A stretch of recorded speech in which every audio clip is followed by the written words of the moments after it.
Yes, I can. Got to give it a little helping hand. 4,000. What are you doing, you hooligan?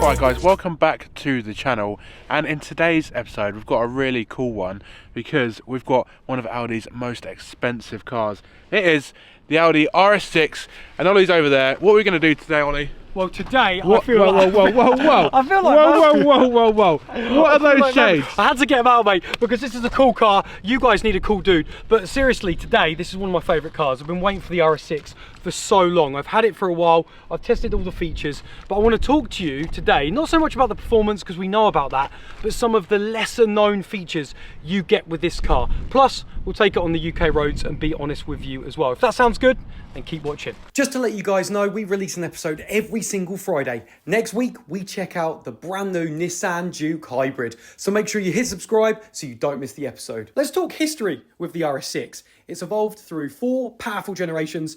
The C5 in 2002 debuted with a 4.2 litre twin turbo V8. Then we had the C6 in 2008. They upped the game with a V10, later getting a Plus variant.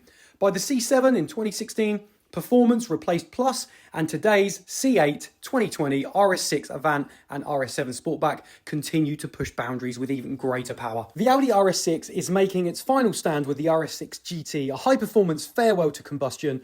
After that, the future is Rs6 e-tron, a fully electric car on the PPE platform, while the RS7 moves to a plug-in hybrid powertrain.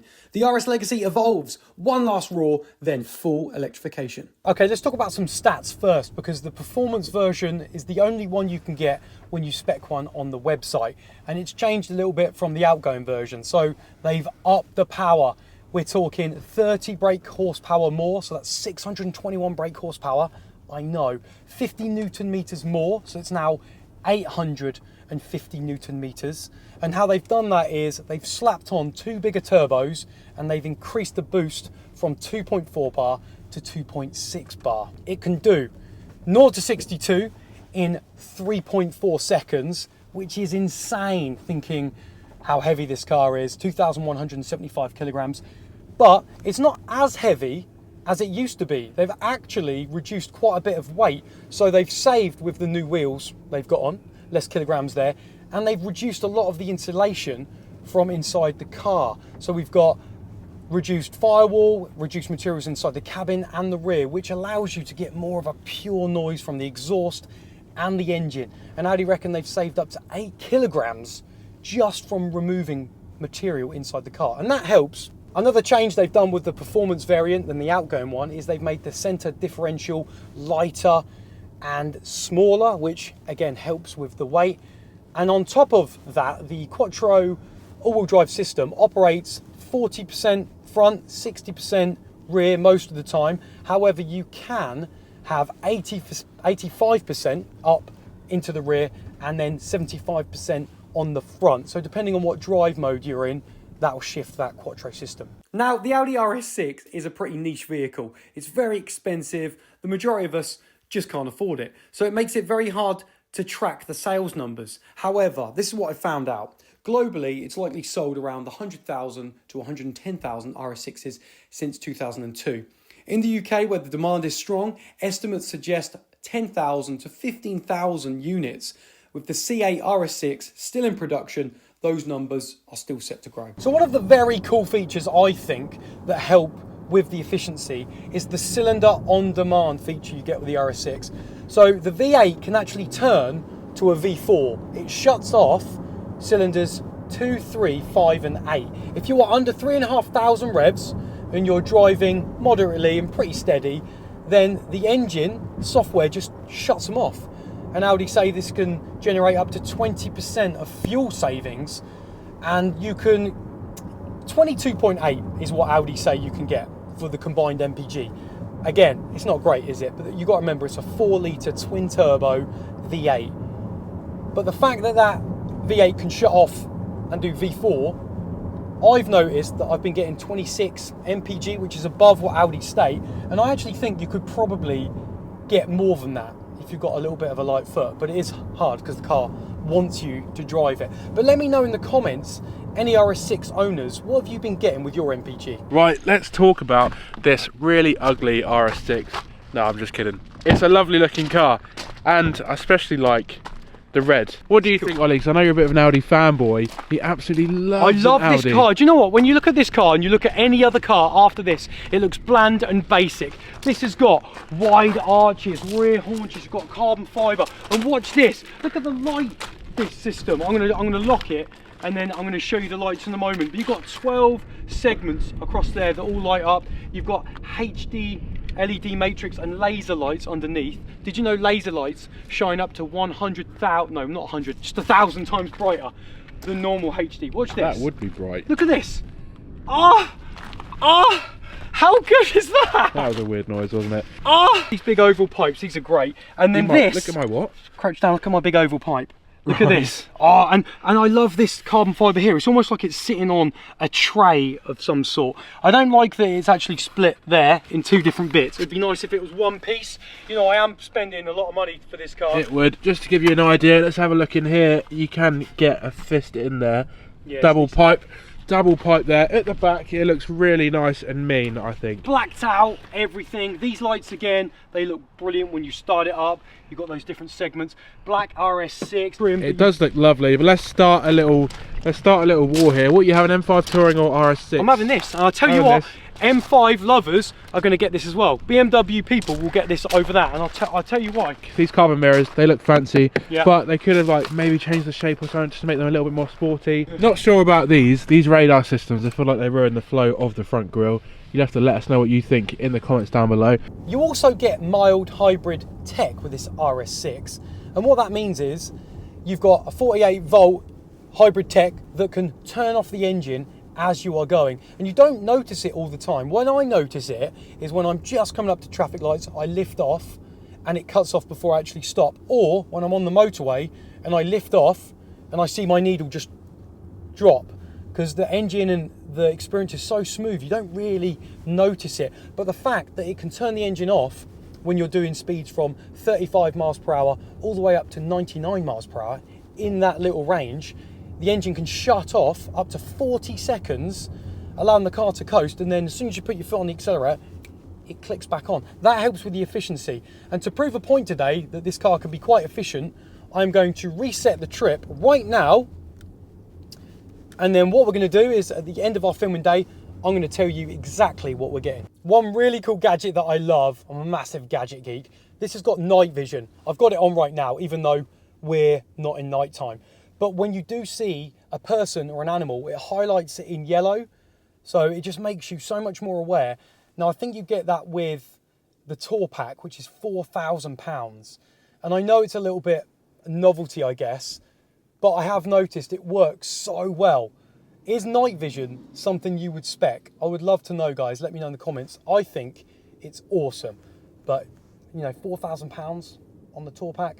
Okay, so let's talk about the interior of this RS6, because when you jump in, you're greeted with some lovely screens. Let me turn you around so I can show you. Oh, it's got a nice music as well when you get in. Okay, so let's start off with these screens. Tell them a bit more about them, Oliver.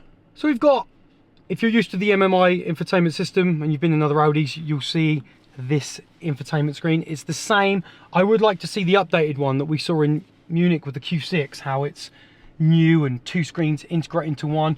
I love the digital cockpit. I think it's really clear and crisp. This, I'm going to be honest with you, I would like, sometimes it doesn't annoy me with the haptic feedback buttons with these. It's just a bit off. This screen down here is for your temperature controls and using the sat nav when you want to draw it. I like this, that it's a bit separate though. You've got to separate it to the main screens, because a lot of cars are just going for the one screen wonder where you have to do everything on it. But to have two screens for me is really good. Yeah, but I think we've seen this for a while now in the Audis. This was in the same with the RS4 Adam we had back in 2020. So I think this is getting on a bit now. So Audi definitely needs to update that. Also, right, listen to this. £134,000 for this car. When we went in that Mercedes, remember the MBUX, although it was an added option with the screen, I kind of feel here it feels cheap just being a square rectangle, and I've got this gorgeous shape. I want this filled in. I'm spending over 100 grand in a car. I want all of this filled in. With I want it filled in. I want the screen to come all the way up to here and have buttons everywhere. And also like here, same here. One, you know, these are a bit naff, aren't they? They could be digitised inside of the cockpit. It's a digital dash. That's just not enough anymore, is it? Well, I think £134,000 is a lot of money, so we got to be honest there. What I do love about this interior, because with the carbon black and the carbon ball spring, you get the exposed carbon. Show them that, Adam. Show them that. This material is nice, even up here, nice and squishy. You can see that, it's lovely. Let's talk about practicality then. In the front here, you've got 2 cup holders. That's where you put your key. With some sockets. You've got a little key holder there. This is functional, it's okay. Let's have a look in here. Phone charger, like to see that. 2 USBs. 2 USB-Cs. Yep. That's nice. Let's look at the door bins. You've got a fairly good amount of space back there. But other than that, there's not much to report, is there? No. One thing you've got on all the trim levels, you've got Alcantara steering wheel, Alcantara inserts. Obviously you won't have the carbon on the Performance Quattro one at the bottom. Then you've got Dynamica suede headliner, which you forget about because you don't really look up there that much. And then you've got these 2 lovely panoramic sunroofs, which is you only get on the Vorsprung, which allow the light to pour in. It is cool, but you have to let us know what you think of the interior down in the comments below. About boot space then with the Audi RS6, 565 litres of boot space. That's 65 litres more than the BMW M5 Touring. Obviously knock those seats down and you've got even more space as well. There isn't too much storage underneath here, but there are some bits. You've got a little bit of netting here and a little cubby space over here. But I want to talk about a feature that not many people talk about. It's the luggage management feature you've got here. So you've got these runners in the boot and these dividers which kind of lift and come out. You can buy extra accessories which slot in top of these, or they've got little tether points so you can tie things down. And then we'll show you an image on your screen now of some luggage being pushed right to the front using these dividers here, so you can marry them up on the other runner. Really good, because you know when you're in the RS6 and it's going to be moving around, whoever's driving it, luggage can move. So that is a really handy feature. And on this one as well, we've got a little button here, and this brings out your tow bar.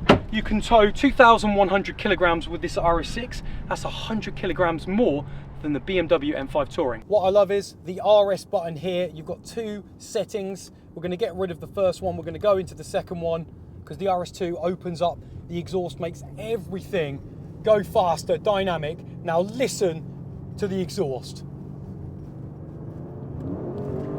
Gee, woo! Oh my goodness, this car moves. This is when you start feeling the car just stay so flat through the corners, using that Quattro system, gripping up the road, steering just stiffens up a bit, and you just become a completely different animal. You don't care that it's an estate. This is a race car, a performance vehicle, and you just feel it. It's so good. I love the noise. I love that they've reduced the insulation. Okay, here we go. We're going to do a launch test, 3.4 seconds. Let's see what it's like. Build up the boost, got it in RS2. Go! Shit! I left the window open. Oh my God. Genuinely, that was insane. Wow. I'm not normally lost for words in a car. That has taken my breath away. I don't know why. I'm coming over a bit emotional. I don't know why. But that has...